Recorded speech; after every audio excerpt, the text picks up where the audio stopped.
Bismillahirrahmanirrahim. Assalamualaikum warahmatullahi wabarakatuh. Hamdan wa salaman wa ba'du.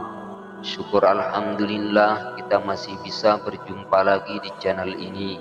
Harapan serta doa saya semoga kita semua tetap dalam lindungan Allah Subhanahu wa ta'ala, dipanjangkan umurnya, dimurahkan rezekinya, amin ya rabbal alamin. Dan tak lupa pula sholawat beserta salam semoga tetap terlimpahkan kepada junjungan kita Nabi besar Muhammad sallallahu alaihi wasallam. Allahumma sholli ala Muhammad wa ala ali Muhammad.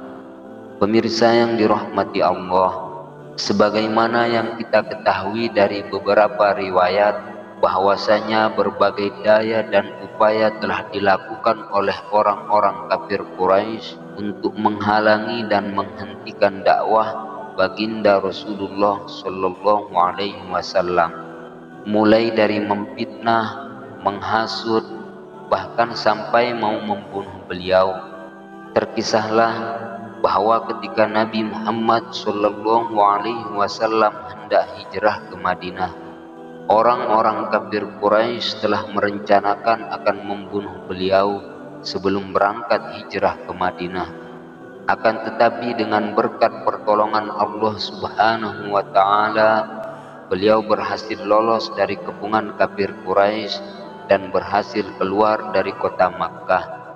Mengetahui Rasulullah Shallallahu Alaihi Wasallam sudah berhasil keluar dari kota Makkah dan akan berangkat menuju tujuan tempat berhijrahnya, yaitu ke Madinah, maka mereka semua spontan menyusun rencana ulang untuk menangkap Rasulullah Shallallahu Alaihi Wasallam.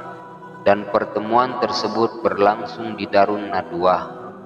Keinginan mereka semua untuk menangkap hidup atau mati Nabi Muhammad Shallallahu Alaihi Wasallam sangatlah besar.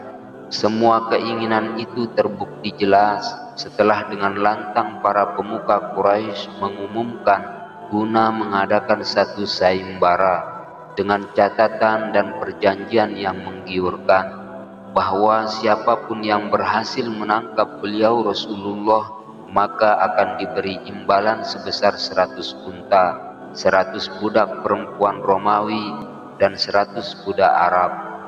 Kompetisi itu pun semakin banyak menarik perhatian para pemuda-pemuda Quraisy, yang pada akhirnya mereka semua berlomba-lomba untuk memenangkan sayembara tersebut. Dan di antara orang-orang yang mengikuti misi ini tercatatlah ada seorang yang bernama Suraqah. Dengan gigih akhirnya Suraqah berhasil mengejar baginda Rasulullah Shallallahu Alaihi Wasallam di tengah perjalanan menuju Madinah. Ketika ia melihat Rasulullah dengan jelas, ia langsung menghunuskan pedangnya ke arah Nabi. Secara spontan, kuda yang dinaiki Suraqah terjerembab dan jatuh ke belakang. Lantas dia Suraqah meminta tolong kepada Rasulullah Shallallahu Alaihi Wasallam seraya memanggil-manggil, Muhammad, Muhammad, tolonglah aku. Bahkan ia mengajak berdamai dan berjanji tidak akan mengulangi perbuatannya. Namun setelah Rasulullah Shallallahu Alaihi Wasallam menolongnya, ia bergegas menghunuskan pedangnya lagi. Akan tetapi ketika ujung pedangnya hendak mengenai Rasulullah Shallallahu Alaihi Wasallam, dia tiba-tiba terjerembab lagi dan jatuh kembali. Dia pun meminta pertolongan kepada beliau lagi. Lalu Rasulullah pun menolongnya. Setelah ditolong, dia kembali menghunuskan senjatanya lagi dan berkata, "Hai Muhammad, terangkanlah kepadaku tentang Tuhanmu. Bagaimana dia mempunyai kekuatan seperti ini? Apakah Tuhanmu terbuat dari emas atau perak?" Mendapati pertanyaan Suraqah tersebut, baginda Rasulullah Shallallahu Alaihi Wasallam menundukkan kepalanya sejenak. Kemudian datanglah malaikat Jibril alaihi salam dengan membawa wahyu dari Allah Subhanahu wa ta'ala. dan sekaligus sebagai jawaban atas pertanyaannya Suraqah tadi. Maka turunlah surat Al-Ikhlas sebagai respon atas apa yang ditanyakan Suraqah kepada baginda Rasulullah Shallallahu Alaihi Wasallam, yang berbunyi sebagai berikut. Bismillahirrahmanirrahim. Qul huwallahu ahad, Allahus samad, lam yalid walam yulad walam yakul lahu kufuwan ahad.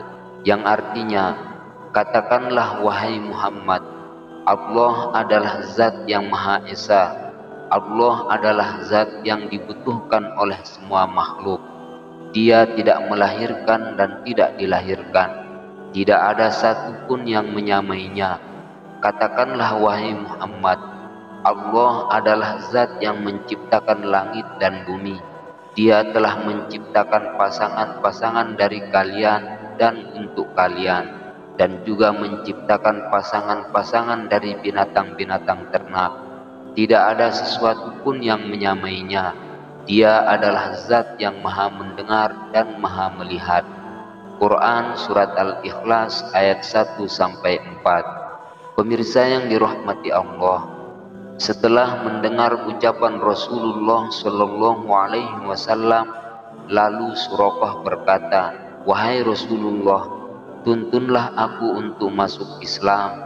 Maka kemudian Rasulullah Shallallahu Alaihi Wasallam menuntunnya masuk Islam, dan keislamannya pun menjadi baik. Wallahu a'lam bishawab. Demikianlah yang dapat saya sajikan untuk para pemirsa. Semoga ada manfaatnya.